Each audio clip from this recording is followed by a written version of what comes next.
Today I'm going to show you guys how I make knives. What I got right here is a piece of steel. This one is I'm going to have the profile shaped so that the blade tip goes a little bit even further forward than it did before and has a more rounded profile. Alright, so the next step is cutting the steel. I have the pictures of the knives that I'm going to cut up. And so I'm going to take my vise, and then of course safety is free. Got my cool guy sunglasses, and we're gonna start it up.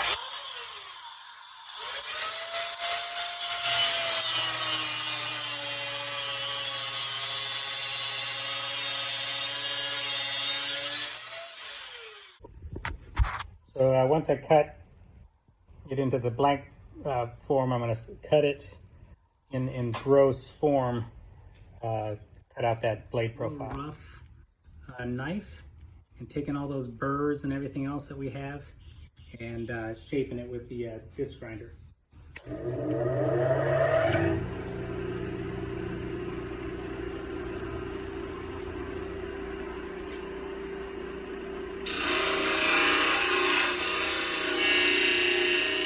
Got the blade kind of contoured in the gross way that I want it to. And what I'm going to do is I'm going to take this carbide tip here and I'm going to put a line across the bottom so I know where approximately the middle is.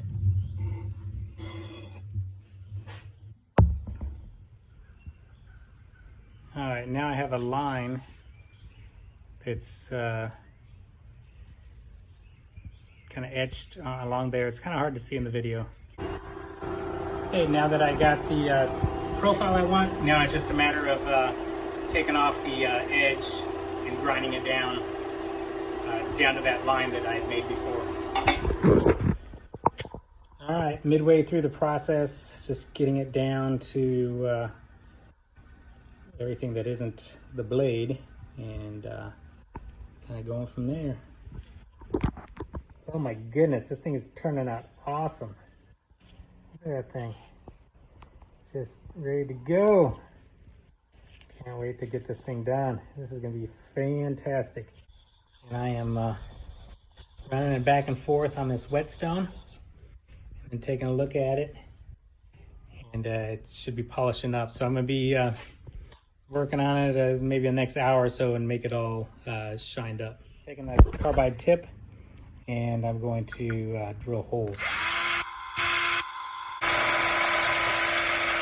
This is my forge. What I'm going to do is I have some charcoal in here, and I'm going to get this thing started up. I got some Matte Pro. I'm going to stick it in here. And now my knife is in there, and now what I'm going to do is I have this magnet, and I'll touch the magnet to the metal, see how it sticks. When this thing gets to be 1400 degrees, it won't stick to the magnet. So I'm going to take a look at this.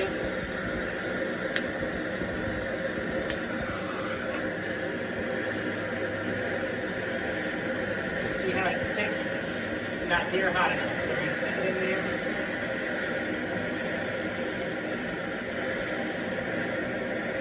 I got it to the right temperature.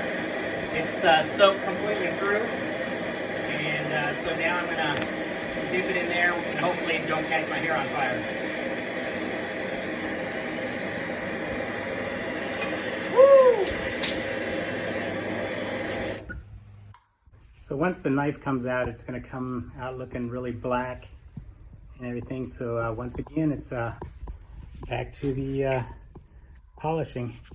It's just going to be a lot harder now. So that's why I do the polishing first. So I'm going to knock all this black stuff off. So I got the knife about as polished as I'd like it to be as far as worth my effort. One of the things I'm going to do is I'm going to stick it in the oven here for 550 degrees. I want you guys to see the color of this right now. So it's kind of a shiny metal color, and I'm going to see if I can get it to turn blue in there. It'll also kind of soften the metal up from the hardening that I just did, make it a little less brittle, and I'm going to try to keep that that color on there. But look at that, that thing is pretty sweet right there. Oh my goodness, she is a beauty. Look at that. Oh my, I just pulled it out of the heat. Oh, my hands are burning. Ow, ow, ow. Okay, so this knife deserves these voodoo scales because that's what I got this for. So I'm gonna go ahead and trace around the scales.